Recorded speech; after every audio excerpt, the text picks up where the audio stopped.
പവിത്രക്കൂട്ടിൽ ഓണം സ്പെഷ്യലായി ഒരു ബീട്രൂട്ട് അച്ചാറാണ് ഇന്നുണ്ടാക്കുന്നത്. അതിനായി ഒരു വലിയ ബീട്രൂട്ട് ഗ്രേറ്റ് ചെയ്തത് 2 കപ്പ്,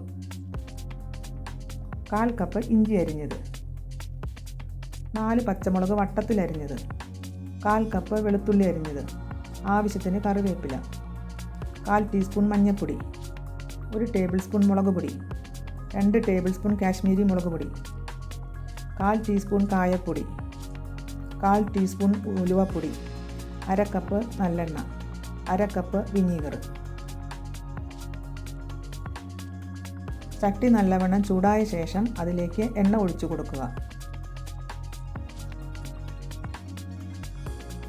ചൂടായ എണ്ണയിലേക്ക് ബീട്രൂട്ട് ഇട്ട് കൊടുക്കുക.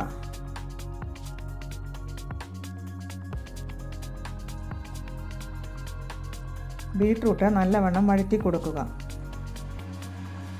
ബീട്രൂട്ടിൽ നിന്ന് വെള്ളമയമെല്ലാം പോയി സോഫ്റ്റായി തീരുന്നതുവരെ വഴറ്റി കൊടുക്കണം.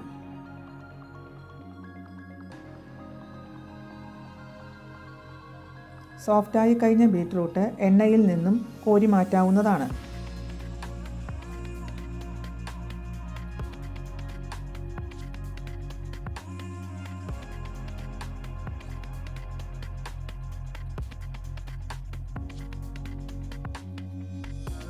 അതേ എണ്ണയിലേക്ക് തന്നെ ഇഞ്ചി അരിഞ്ഞത് ഇട്ട് കൊടുക്കുക.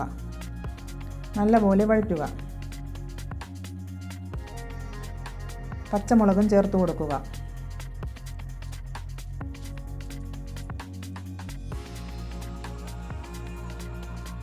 വെളുത്തുള്ളി ഇട്ട് കൊടുക്കുക. അതിനുശേഷം എല്ലാം കൂടി നല്ലവണ്ണം വഴറ്റി കൊടുക്കണം. ഒരു ഗോൾഡൻ ബ്രൗൺ നിറമാകുന്നത് വരെ വഴറ്റി കൊടുക്കുക. ആവശ്യമുള്ള കറിവേപ്പില ചേർത്ത് കൊടുക്കാം. ഇനി ഇതിലേക്ക് ആവശ്യമുള്ള പൊടികൾ ചേർത്ത് കൊടുക്കാവുന്നതാണ്. 1/4 ടീസ്പൂൺ മഞ്ഞൾപ്പൊടിയും, 1 ടേബിൾ സ്പൂൺ മുളക് പൊടിയും, 2 ടേബിൾ സ്പൂൺ കാശ്മീരി മുളക് പൊടിയും ചേർത്ത് കൊടുക്കുക.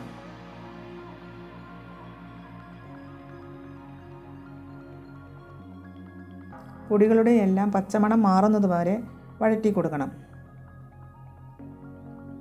ഇതിലേക്ക് 1/4 ടീസ്പൂൺ കായപ്പൊടിയും 1/4 ടീസ്പൂൺ ഉലുവ പൊടിച്ചതും ചേർത്ത് കൊടുക്കുക. ആവശ്യത്തിന് ഉപ്പ് ചേർക്കുക.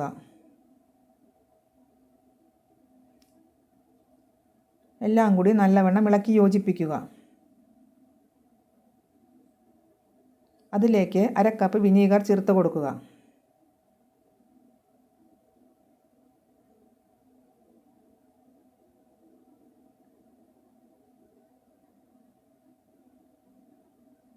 വഴറ്റി വെച്ചിരിക്കുന്ന ബീട്രൂട്ട് ചേർത്ത് എല്ലാം കൂടി നല്ലവണ്ണം ഇളക്കി യോജിപ്പിക്കുക.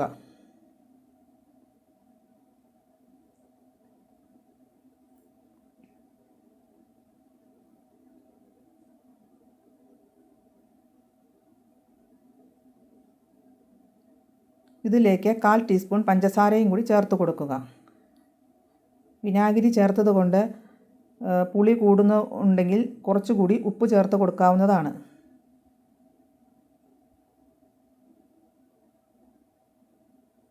അങ്ങനെ നമ്മുടെ ബീട്രൂട്ട് അച്ചാർ റെഡി ആയിട്ടുണ്ട്.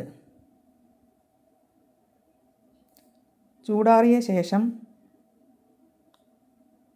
എയർ ടൈറ്റുള്ള ഒരു കുപ്പിയിലേക്ക് മാറ്റി സൂക്ഷിക്കാവുന്നതാണ്.